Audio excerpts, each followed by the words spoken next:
Imagine an imperial recruiter just knocks on your door. Yeah, which is never good news. No, definitely not. Oh, Because if you take the job, you step into this bloody, chaotic civil war where the life expectancy of a government official is basically measured in months. right.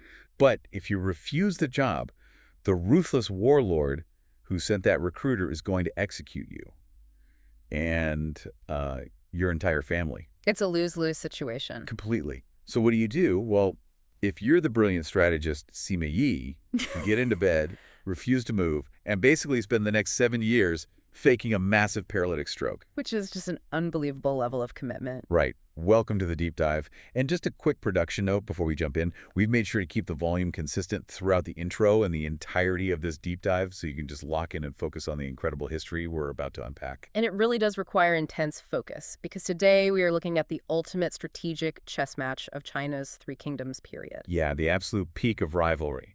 Exactly. We've got this massive stack of historical texts, including the records of the Three Kingdoms and the Book of Jin, and they detail this incredible rivalry between Zhu Jiliang and Sima Yi.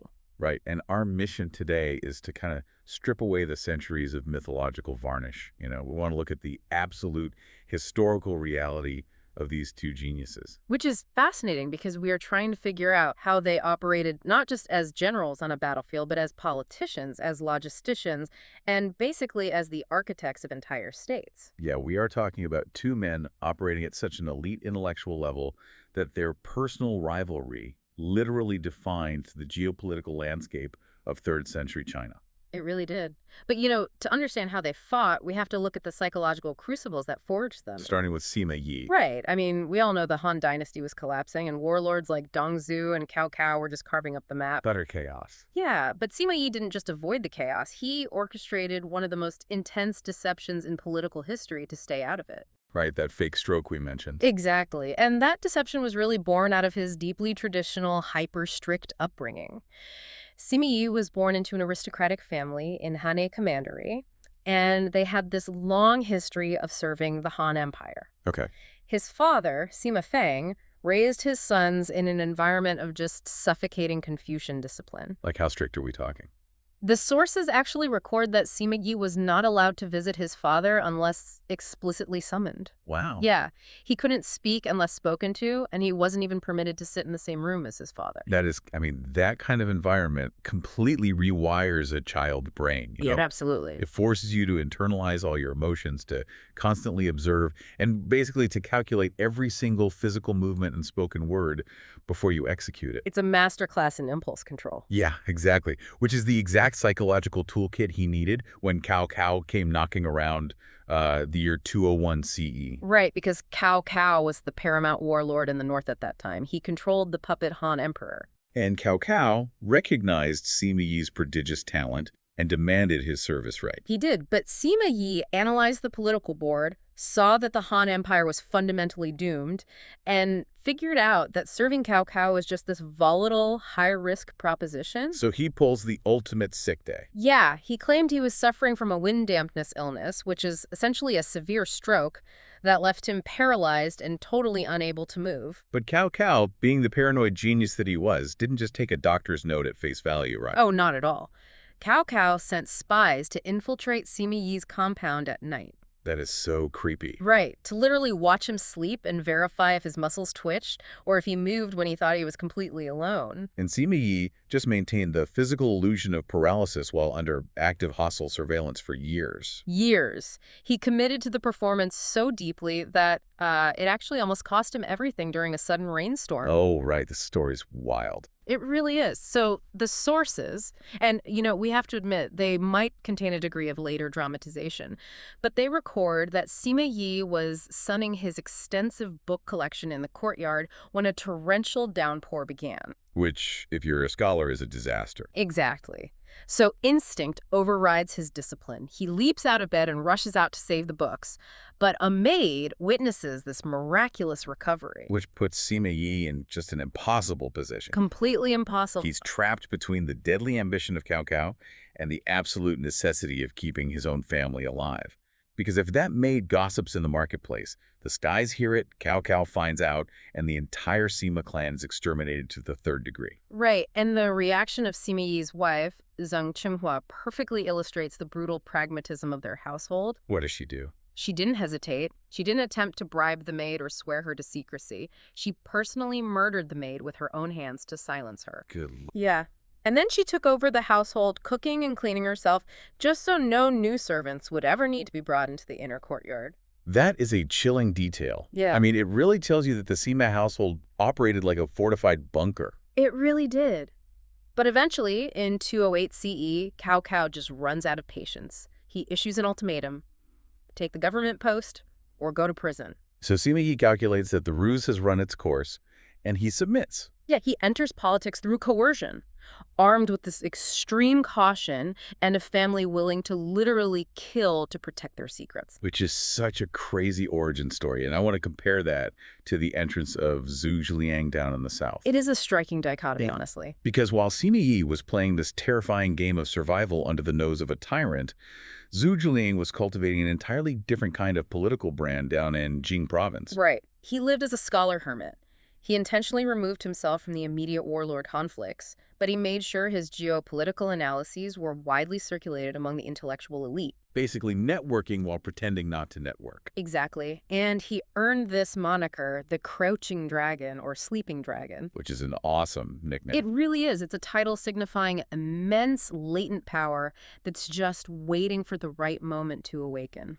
And then the warlord Liu Bei, who desperately needed a grand strategist to help him restore the Han dynasty, actively courts him. Yeah, and Liu Bei didn't threaten him with prison like Cao Cao did to Sima Yi. Liu Bei humbled himself. He visited Zhuge Liang's thatched cottage 3 times before Zhuge Liang even agreed to share his grand strategy. Right, the Longzong plan. Yes, which proposed dividing China into 3 spheres of influence. So Zhuge Liang wasn't hiding out of fear. No, not at all. He was withholding his intellectual capital until he found a chief executive who actually shared his ideological vision and who would grant him the absolute authority necessary to implement it. And Liu Bei provided that platform. He did. Okay, so if we look at the data points of their early careers, I mean, it's incredibly tempting to draw a straight line to their later reputations, right? Sure, it makes for a tidy story. Yeah. Sima Yi fakes an illness to avoid service, so he becomes the cautious, pragmatic survivor who plays defense. And Zhuge Liang waits for a righteous lord, so he becomes the idealistic, aggressive architect who marches north to conquer.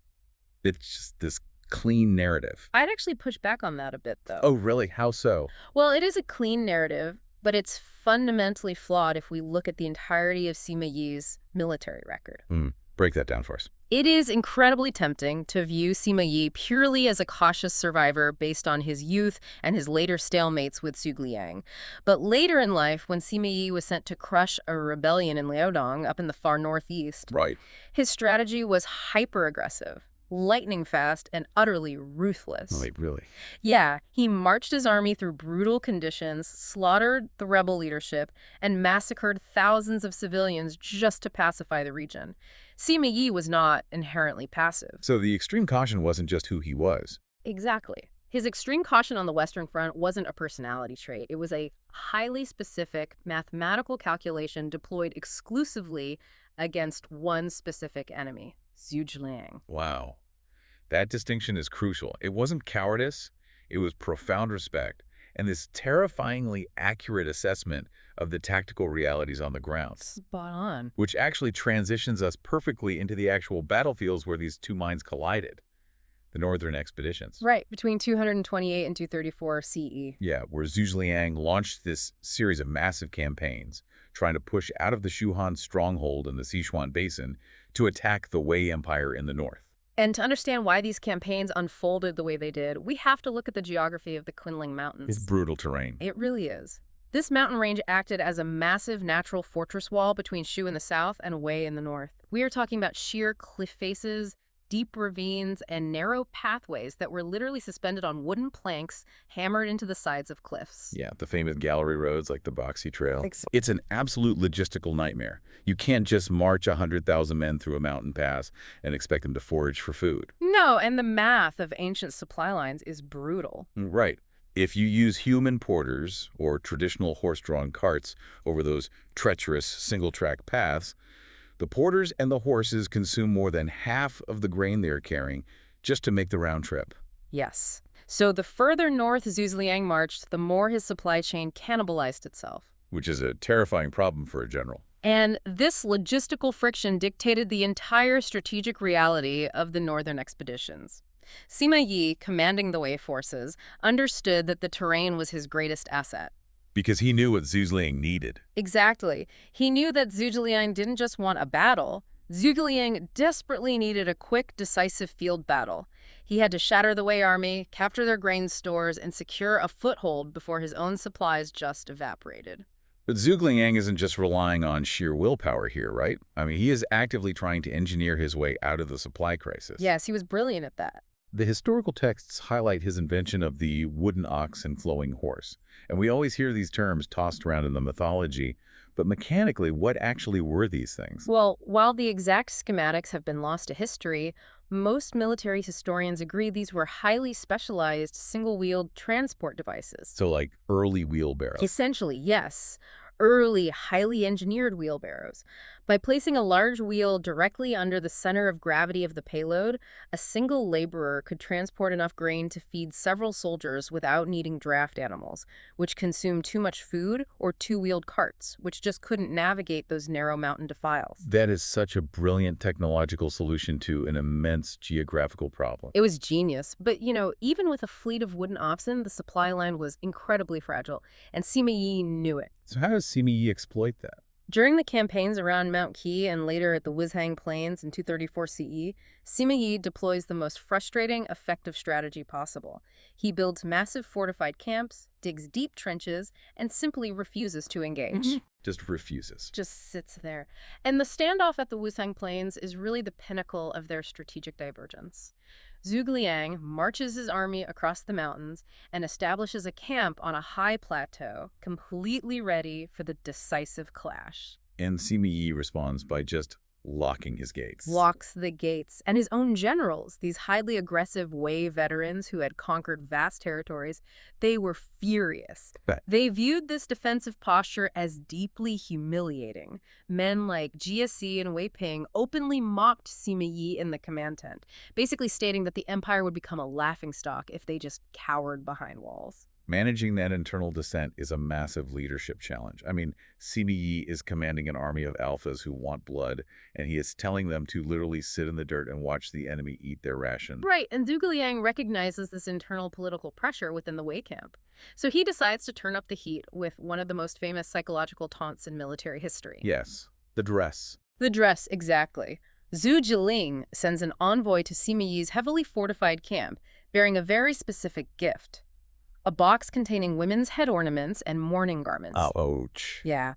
In the highly patriarchal, militaristic culture of 3rd century China, sending women's clothing to an opposing supreme commander was a catastrophic public insult. It was a direct insinuation that Sima Yi lacked martial courage and was unfit to lead men. Exactly. He is actively trying to force Sima Yi into an emotional mistake. He wants Sima Yi to lose his temper, throw open the gates, and march right into an ambush. But Sima Yi's response is just a masterclass in political theater. Because he doesn't execute the envoy, right? No. And he doesn't launch a blind attack. So how does he diffuse this situation without losing the respect of his infuriated generals? He weaponizes the bureaucracy of the Wei state. Oh, that's brilliant. How? According to the records, Sima Yi put on a brilliant performance. He acted visibly enraged in front of his officers, like furious. And he immediately drafted a formal memorial to the Wei Emperor, Cao Rui, who was located hundreds of miles away in the capital of Luoyang. And what did the letter say? He passionately requested permission to launch a full-scale assault to wipe away the shame Zhu Jiyang had inflicted upon the empire. Which buys him time. Yes. It takes weeks for a courier to ride to the capital and back. Sima Yi has effectively put a pause button on his general's mutiny by kicking the decision up the chain of command. Exactly, but it goes deeper than just stalling. The emperor, Cao Rui, was a highly competent ruler who perfectly understood Sima Yi's underlying strategy of attrition. He knew Sima Yi didn't actually want to fight. Right. So the emperor explicitly denied the request to attack. And to enforce this, he dispatched a high-ranking minister named Xin Pi to the front lines, bearing the imperial scepter. Now, the imperial scepter is the physical embodiment of the emperor's will, right? Mhm. If you disobey the bearer of the scepter, you are essentially committing treason against the throne. Precisely. So when Xin Pi arrived and planted the scepter at the gates of the Wei camp, the matter was settled. Wow. Sima Yi could turn to his seething generals and say, "Look, I am desperate to lead you into battle and destroy Zhu Ziliang, but my hands are tied by the Son of Heaven. We must obey." That is so slick. He successfully absorbed the reputational damage, quelled the unrest in his ranks, and maintained his ironclad defensive strategy. And Zhu Ziliang sees the entire maneuver from his camp across the plains. He didn't fall for it. Not for a second. When he hears that Xin Pi has arrived with the scepter, he instantly diagnoses the political theater. He tells his own officers that Sima Yi never had any intention of fighting. The request to the emperor was merely a tool to pacify the Wei army. But here is the incredible irony of Sima Yi's do-nothing strategy. To successfully ignore an enemy like Zhu Ziliang, you can't just be a coward hiding behind a wall. No, absolutely not. You have to understand your opponent's psychology and their operational limitations better than anyone else in the world. You have to know exactly what makes him tick, which leads to this bizarre intimacy between them. Yeah, that intimacy is on full display during a routine diplomatic exchange at the Wuzhang Plains. Zhu Ziliang sends another envoy to the Wei camp. Now, if I am a general facing a hostile army, I am interrogating that envoy about troop deployments. Morale, supply routes. Sure, the standard stuff. But Sima Yi bypasses all the standard military intelligence questions. What does he actually ask the envoy? He asks highly personal questions about Zhu Ziliang's daily routine. Like what? He asks how much sleep the chancellor is getting, what his daily diet consists of, and how he manages the administrative workload of the Shu army. It's an interrogation disguised as small talk. Exactly. And the envoy, who likely just wants to project an image of a tireless, dedicated leader, answers honestly. Spills the beans. Yeah. He tells Sima Yi that Zhu Ziliang wakes up before dawn and goes to sleep long after midnight. He reveals that Zhu Ziliang personally reviews and approves every single military punishment, down to infractions requiring only 20 strokes of the cane. That is micromanaging on an insane scale. And finally, he mentions that the chancellor consumes only 3 or 4 shengs of grain a day. Okay, to put that into perspective, how much is 3 or 4 sheng? It is roughly a handful or 2 of rice or millet. That's nothing. It is a starvation diet for a man operating under immense cognitive load in a war zone. Right. So when Sima Yi hears this, the pieces of the puzzle just snap together. He doesn't celebrate or mock Zhu Ziliang. He turns to his own staff and delivers a fatal diagnosis. What does he say? He says, Zhuge Kongming takes little food and does much work. How can he last long? It's a chillingly accurate assessment of terminal burnout. Yeah. Sima Yi realizes he doesn't need to win a tactical victory on the battlefield. He just needs to let Zhu Ziliang's own crushing sense of responsibility destroy him. It speaks to the central tragedy of Zhu Ziliang's leadership. His intellect was unparalleled, but it was inextricably linked to this inability to delegate. Because he felt he had to do everything. He was the architect, the prime minister, the supreme military commander, and the chief logistician of the Shu Han state. And because the Shu emperor, Lu Shan, was generally perceived as weak or detached, Zhu Ziliang felt he had to carry the entire weight of the state's survival on his shoulders. He believed any mistake, however small, could lead to the annihilation of his country. Exactly. And that level of micromanagement is a huge vulnerability. And Sima Yi's patience finally pays off, right? Yes. In the autumn of 234 CE, the burnout catches up. Zhu Ziliang falls critically ill and dies in his command tent at the Wuzhang Plains at the age of 53. Wow. The central pillar of the Shu state just collapses. And the immediate aftermath of his death triggers one of the most remarkable tactical maneuvers of the era. Oh, this is great. Set the scene for us. So, the Shu leadership, following Zhu Ziliang's secret deathbed instructions, keeps his passing a strict secret from the rank and file, and of course from the enemy. Okay. They quietly strike camp and begin an orderly withdrawal south through the mountains. But Sima Yi starts receiving fragmented intelligence from local scouts that the Shu army is retreating and that Zhu Ziliang might actually be dead. So he senses an opportunity. Yes, to turn a retreat into a rout. He orders his massive army out of their fortifications and launches a pursuit. This is the moment Wei has been waiting years for. They finally have the Shu army on the run. Right, but as Sima Yi's vanguard closes the distance, the Shu army executes a flawless tactical reversal. Under the command of Yang Yi and Jiang Wei. Right. Like, The retreating columns suddenly halt, wheel around, deploy their battle banners, and beat their war drums, presenting a fully aggressive battle formation. just instantly ready for a fight. And Sima Yi, the man who had just spent years calculating every single variable, is suddenly confronted with an anomaly. His whole strategy was based on one thing. Right. His entire defensive strategy was built on the premise that Zhu Jiliang was too brilliant to fall for a trap. So seeing the Shu army turn and bare its fangs, Sima Yi instantly concludes that the rumors of Zhu Jiliang's death were a brilliantly orchestrated ruse designed to lure the Wei army out of its trenches and into a fatal ambush. So Sima Yi, commanding a numerically superior force on open ground, completely aborts the pursuit. Totally aborts. He orders a frantic, full-scale retreat back to his fortifications. His withdrawal was so hasty that it spawned a colloquial proverb among the local populace that is actually still quoted in China today. A dead Zhuge scares away a living Zongde.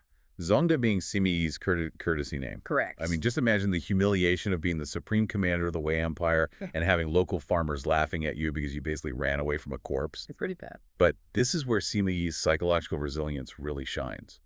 When his officers nervously report this proverb to him, he doesn't fly into a rage, right? Or order executions to suppress the mockery. No, he accepts the reality of the situation with profound self-awareness. He simply laughs and says, I can predict the thoughts of the living, but I cannot predict the dead's. That is an admission of profound respect. It really is. He acknowledges that Zhu Jiliang's intellect was so formidable that the mere shadow of his strategic presence was enough to dictate the movements of the Wei army. And a few days later, when Sima Yi finally confirms that the Shu army is truly gone and Zhu Jiliang is dead, he rides out to inspect the abandoned Shu encampments. Yeah, he spends hours walking through the empty tents, studying the layout of the palisades, the interlocking defensive trenches, the meticulous organization of the latrines and the grain stores. He is basically looking at the physical blueprint of his rival's mind. And after completing his inspection, Sima Yi distills his assessment of his lifelong rival into a single, profound sentence. He looks over the empty plains and says, what a genius he was. What a genius he was. Yeah. It's the ultimate professional validation. We always think of rivals as just hating each other, but this history shows us that true mastery can be incredibly isolating. The only person on Earth who truly comprehended the sheer magnitude of Zhu Jiliang's genius was the man actively trying to destroy him. It's poetic, and their battlefield rivalry is legendary, of course, but to truly understand their impact on history, we have to examine how they governed. Oh, absolutely. Because their approaches to statecraft were as diametrically opposed as their military strategies. Let's look at Zhu Jiliang's administration of the Shu Han state in the Sichuan Basin. Okay. He is deeply embedded in the cultural consciousness as this benevolent Confucian sage, but historically his governance was rooted in the strict punitive philosophy of legalism, or fujia. And Zhu Jiliang's legalism wasn't just about being a strict boss, right? It was like reprogramming the entire operating system of Yi province. That's a good way to put it. When Liu Bei's forces conquered the region, the previous political code was full of bugs. Local elites had been exploiting the peasantry, corruption was rampant, and laws were selectively enforced based on wealth and status. Right. So Zhu Jiliang realized he couldn't build a military machine capable of fighting the massive Wei Empire on a foundation of aristocratic cronyism.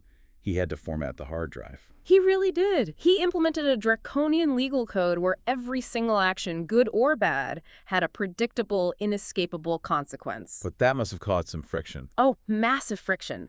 This aggressive restructuring triggered intense backlash from the local establishment. Fa Zheng, who was one of Liu Bei's most brilliant and influential advisors, strongly cautioned Zhu Jiliang against this approach. What was Fa Zheng's argument? Fa Zheng argued that the new regime lacked the historical legitimacy and deep roots necessary to survive a popular backlash. He basically urged Zhu Jiliang to relax the laws, distribute favors, and give the powerful families breathing space to win their loyalty. So Fa Zheng is arguing for political pragmatism. He is saying, look, we are an occupying force. You had to grease the wheels and play nice with the local billionaires. Exactly. But Zhu Jiliang completely rejects that premise. Right. He completely rejects it. Zhu Jiliang countered that the soft rule of the previous governors was the exact pathogen that had sickened the province. He argued that when laws are lax, the powerful accumulate unchecked privilege, and that leads to systemic rot. Makes sense. His philosophy was that true benevolence to the state required absolute, unflinching legal rigidity. If you establish crystal clear laws and enforce them with perfect equality, the people will eventually understand that the system is fair, even if it is harsh. And he proved that fairness by ruthlessly applying the law to his own inner circle. Yes, a perfect example is the case of Leon. Right, who was a highly prestigious general and a co-regent appointed by Liu Bei himself. Right. And during one of the northern expeditions, Leon utterly failed in his logistical duties to supply the army, and then attempted to cover it up by lying to Zhu Ziliang and the emperor. Oof. In many other states during this era, a man of Leon's stature might have engineered a coup or sparked a civil war rather than face punishment, right? Oh, absolutely. But Zhuge Liang methodically gathered the evidence, presented it transparently, and stripped Leon of all his ranks and titles, banishing him to the frontier as a commoner. But here is the incredible part. Leon didn't rebel. No, he didn't. In fact, he spent his exile hoping that Zhuge Liang would eventually reinstate him, because he knew Zhuge Liang was objective enough to employ talent regardless of past transgressions. And when Zhuge Liang died, Leon reportedly wept himself to death, realizing his only path to redemption was gone. That is the power of Zhuge Liang's system. It was utterly devoid of personal malice. It was strict, but it was perfectly transparent. Now contrast that systemic institutional idealism with the political trajectory of Sima Yi in the state of Wei. The ultimate pragmatist. Exactly. If Zhuge Liang sought to build an incorruptible legal framework to outlast him, Sima Yi sought to accumulate and centralize raw dynastic power within his own family bloodline. And Sima Yi's political career is just a terrifying study in extreme patience and pragmatic adaptation. It is. He serves Cao Cao, then he serves Cao Pi and helps him claim the imperial throne. Then he serves Cao Rui. He just keeps surviving. He spends decades making himself absolutely indispensable, managing agricultural colonies to feed the armies, repelling invasions from both Shu and the southern state of Wu. He basically becomes the supreme military commander of Wei. But his true masterpiece of political engineering didn't occur until 249 CE. Which is, what, 15 years after Zhuge Liang's death? Correct. Sima Yi was serving as co-regent to a young, inexperienced emperor, Cao Feng. The other co-regent was Cao Shuang, a member of the imperial family. And Cao Shuang was ambitious, arrogant, and determined to monopolize state power. Yeah, and over the course of a decade, Cao Shuang systematically stripped Sima Yi of his real military authority, elevating him to a highly prestigious but entirely powerless advisory role. So Sima Yi is politically isolated. Cao Shuang controls the government, the capital guards, and the emperor. How does Sima Yi fight back? He goes back to his greatest hit. The sickness. He plays the sick, dying old man. It's amazing. And it was a performance of staggering commitment. When Cao Shuang sent an emissary, Li Sheng, to check on Sima Yi's health, Sima Yi put on a theatrical display of extreme senility. Like, what did he do? He intentionally dropped his clothes, spilled gruel all over his chest while pretending to be unable to feed himself, and pretended he couldn't hear or understand basic geographical names. Wow. The emissary reported back to Cao Shuang that Sima Yi was a decaying corpse who would be dead in days. And Cao Shuang buys it completely and drops his guard. Hook, line, and sinker. But behind the closed doors of the Sima compound, something entirely different is happening. Sima Yi isn't just waiting to die. Not at all. He and his eldest son, Sima Shi, are secretly funding, training, and concealing an elite paramilitary force of 3,000 death warriors, the Sishi. And honestly, the logistics of hiding 3,000 heavily armed mercenaries within the imperial capital over several years without Cao Shuang's vast intelligence network detecting them is staggering. How is that even possible? It required massive secret financial pipelines and absolute loyalty from a shadow network of disgruntled aristocratic families who hated Cao Shuang's corrupt administration. Sima Yi waited until the absolute perfect moment, the incident at Gaoping Tombs. Right. So in early 249 CE, Cao Shuang, his brothers, and the young emperor leave the fortified capital of Luoyang to visit the imperial tombs, taking their entire inner circle and their elite bodyguards with them. And the moment the city gates close behind them, the dying Sima Yi rises from his sickbed. He mobilizes the 3,000 Sishi instantly. He seizes the city armories to heavily equip his forces. He sends troops to occupy the pontoon bridges over the Luo River, cutting off Cao Shuang's route back into the capital. The total blitz. And then he secures the support of the Empress Dowager, providing a veneer of imperial legitimacy to his crew. Within hours, the political reality of the Wei Empire was completely inverted. So Cao Shuang is trapped outside his own capital, and Sima Yi sends emissaries to Cao Shuang, promising him that if he surrenders his military command, he will be allowed to retire in luxury and keep his immense wealth. Right. And Cao Shuang, lacking the psychological fortitude of a true warlord, surrendered. Which was a fatal miscalculation. Yep. Sima Yi had no intention of leaving a political rival alive. Once Cao Shuang surrendered and returned to the capital, Sima Yi had him investigated for treason, found him guilty, and executed Cao Shuang, his brothers, and his entire clan to the third degree, wiping out his entire bloodline. Just ruthless. In a single day of breathtaking violence, Sima Yi extinguished the power of the Cao imperial family and established the Sima clan as the absolute dictators of the Wei state. He went from faking a stroke in a farmhouse to faking senility in a mansion, all while ruthlessly navigating his way to absolute supremacy. And his legacy reflects that cold pragmatism. Right. Sudi Glang built a system that relied so heavily on his own incorruptible perfection that the Shu state ultimately withered and collapsed without him. Exactly. Sima Yi built a dynastic foundation of power so brutally effective that his grandson, Sima Yan, would officially depose the Wei emperor and found the Jin dynasty, finally unifying China in 280 CE. This historical reality forces us to confront a really difficult question about statecraft. History, literature, and culture vastly prefer Zhuge Liang's unwavering loyalty and moral idealism. He is the philosophical hero. Of course. But in terms of raw, tangible political results, surviving the chaos, building a sustainable power base, and actually ending the centuries of civil war, Sima Yi's pragmatic ruthlessness was fundamentally more successful. It's the ultimate debate, right? Do you want to be the tragic, perfect hero who fails or the ruthless, cunning survivor who wins? Yeah. And that tension is exactly why, over the centuries, Chinese culture couldn't just leave these men as complex historical figures. They had to simplify them, elevate them, and turn them into mythological archetypes. Yes, and let's dive into that cultural legacy and that blurry line between fiction and history. Right, because the primary engine of this mythological transformation was a novel, right? It was. The 14th century historical novel, Romance of the Three Kingdoms, written by Luo Guanzong during the early Ming Dynasty. Okay, so hundreds of years later. Exactly. Yeah. And you have to understand the political context of the Ming era. The Ming had just expelled the Mongol Yuan dynasty and reestablished native Han Chinese rule. Got it. So they desperately needed narratives that emphasized orthodox legitimacy and absolute, unquestioning loyalty to a righteous ruler. Which means Liu Bei and Zhuge Liang become the perfect protagonists. Exactly. The novel takes Zhuge Liang's historical brilliance and cranks it up to literal magic. Literal magic. Oh, yeah. He isn't just managing supply lines, he is summoning supernatural winds to burn enemy fleets at the Battle of Red Cliffs. He is deploying magical stone mazes that defy the laws of physics to trap opposing generals.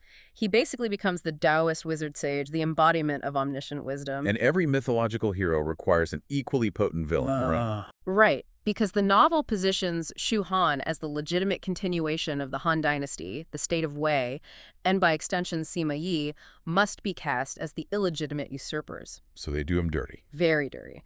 Luo Guanzong retroactively paints Sima Yi not as a complex survivor, but as a cartoonish, double-dealing antagonist who is plotting to steal the throne from the very first day he met Cao Cao.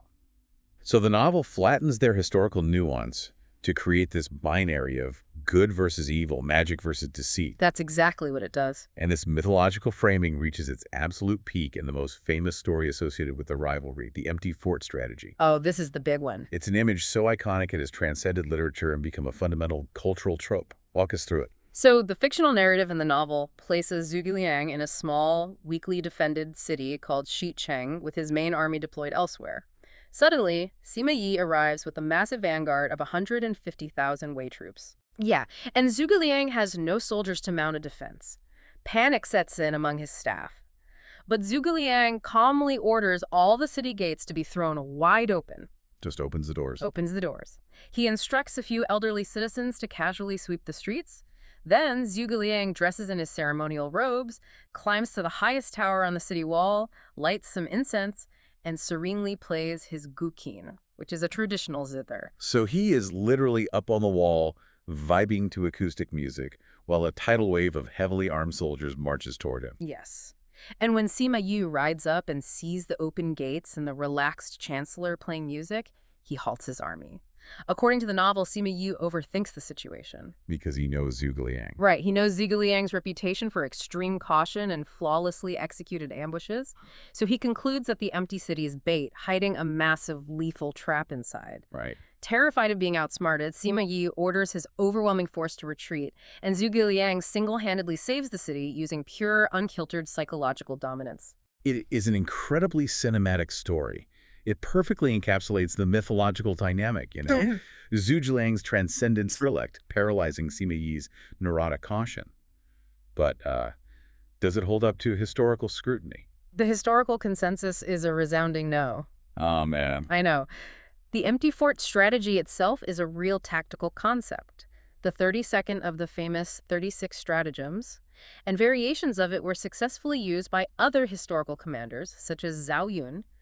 However, the specific event described in the novel, featuring Zhuge Liang outsmarting Sima Yi at Xicheng, is a chronological and geographical impossibility. Right, because when this event supposedly took place during the first northern expedition, Sima Yi wasn't even commanding troops in that theater. He was stationed hundreds of miles away in Jing province. Exactly. The novelist just borrowed a historical trope and grafted it onto these two specific characters because it served the narrative purpose of elevating Zhuge Liang and humiliating Sima Yi. That makes sense. But even though it is historically false, the idea of that encounter is so potent that it has deeply permeated modern pop culture. Oh, their archetypes are everywhere. I mean, if you look at massive video game franchises like Koei's Dynasty Warriors, they are the central pillars of the narrative, battling it out with magical fans and laser beams. Right. They show up in collectible card games. Yeah. But I think my personal favorite adaptation is the recent Japanese manga and anime series, Yaboy Kongming. That is such a fascinating cultural artifact. It really is. In that series, Zhuge Liang dies at the historical Wuzhang Plains, but instead of fading into history, he is reincarnated in his youthful body in modern-day Shibuya, Tokyo. Which is such a wild premise. Yeah, and he meets a struggling amateur singer and decides to become her manager. And he applies his ancient military strategies, like the stone maze or the logistical supply chain concepts, to navigate the cutthroat Japanese music industry. You know, helping her win social media followers and conquer music festivals. It sounds absurd, but it works brilliantly because the archetype of the master strategist is so universally adaptable. Exactly. And beyond the pop culture adaptations, there is a much deeper, enduring religious and cultural veneration for both men that speaks to their historical weight, isn't there? Absolutely. Across China, there are magnificent temples dedicated to Zhuge Liang, most notably the Marquis of Wu Shrine in Chengdu. He's venerated not just as a historical figure, but as an almost divine patron of intelligence, loyalty, and scholarly pursuit. But Sima Yi isn't entirely left out of the cultural reverence, right? He gets his due in a highly specific, very fitting way. He does. In many traditional Chinese and Taoist temples, you will find both men venerated as Mention or door gods. Oh, wow. Yeah, when you approach the heavy wooden doors of a temple, you will often see a fierce, imposing painting or carving of Zhuge Liang on the left door, and an equally formidable image of Sima Yi on the right door. So they are forever paired together, guarding the threshold of the sacred. Yeah. I find that deeply poetic. Popular culture needed them to be a simple binary of hero and villain, but the actual history we've unpacked today reveals two deeply pragmatic, profoundly brilliant men who were just irrevocably bound together. They really were. You cannot understand the genius of Zhuge Liang's offenses without studying the impenetrable armor of Sima Yi's defenses. They define the limits of each other's existence. That is the ultimate takeaway. Without Sima Yi acting as the immovable object, Zhuge Liang's northern expeditions wouldn't carry the weight of a tragic, heroic struggle against impossible odds. They would just be standard military campaigns. Right. And without the relentless existential pressure applied by Zhuge Liang, Sima Yi would never have been granted the vast military authority required to eventually usurp the Wei state. The pressure they applied to one another forged the history of an entire century. Well, as we wrap up this deep dive, I want to bring this back to you, the listener, because parsing this ancient history is really a masterclass in evaluating leadership and strategy in your own life. It truly is. Whether you are restructuring a failing company, managing a complex team, or just trying to navigate a cutthroat corporate environment, You have to decide which archetype you need to embody in a given crisis. Do you need to be Zhuge Liang? The visionary turnaround CEO who reprograms the operating system, establishes strict but flawlessly fair rules, micromanages the execution to ensure perfection, and leads from the front with absolute, unyielding loyalty to a core ideal. Or do you need to be Sima Yi, the ultimate pragmatic survivor, the leader who is willing to absorb public humiliation and internal dissent to protect a long-term strategy? The architect who builds networks in the shadows, prioritizes survival over ego, and has the terrifying patience to wait a decade for the absolute perfect moment to execute a decisive strike. It is a delicate balance, but before we sign off, we want to leave you with one final provocative thought about how we construct our own legacies. Yeah, what is that? We noted earlier that history and culture remembers Zhuge Liang as the tragic, shining hero, and Sima Yi as the cunning, dark usurper. But what if we swap their starting positions? Oh, that's interesting. Think about the geographical and economic hands they were dealt.